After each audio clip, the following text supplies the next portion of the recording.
J'ai été très surpris en écoutant le président Macron l'autre jour, quand il s'est adressé d'une manière un peu méprisante au président Tshisekedi, parce qu'il a dit quelque chose qui est faux.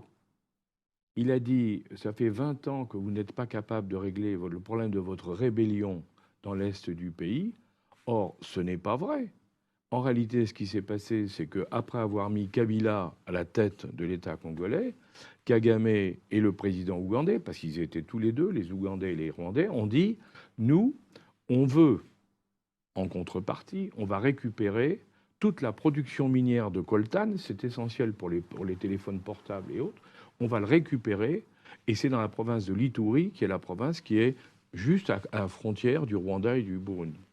Et de l'Ouganda, pardon. Les compagnies minières ont commencé à exploiter le coltan. Comme il fallait, pour pouvoir ne pas être gênés par les Congolais, ils ont financé des milices terribles, hein, qui ont fait des atrocités épouvantables dans le coin, pour maintenir la terreur et garder le contrôle des mines. Et qu'est-ce qu'a fait Tshisekedi quand il est arrivé au pouvoir? Tshisekedi a dit, on ne peut pas continuer comme ça. Ça fait 20 ans que vous occupez une zone qui est une zone congolaise, que vous prenez le minerai, le coltan, et vous l'emmenez en Ouganda et au Rwanda. De là, vous le réexportez vers l'extérieur. Donc c'est vous qui faites les bénéfices et la plus-value. Hein, et nous, qui sommes les propriétaires du terrain, on n'a droit à rien. C'est scandaleux. Je veux que vous nous rendiez le contrôle de cette zone.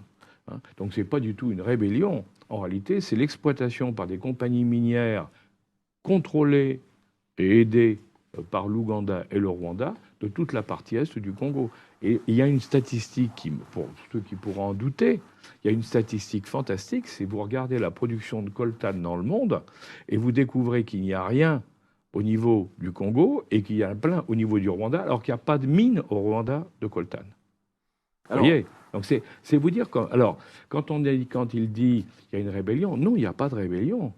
Et au contraire, c'est une exploitation. Et là, on revient à ce que je vous disais, c'est les fameuses compagnies minières.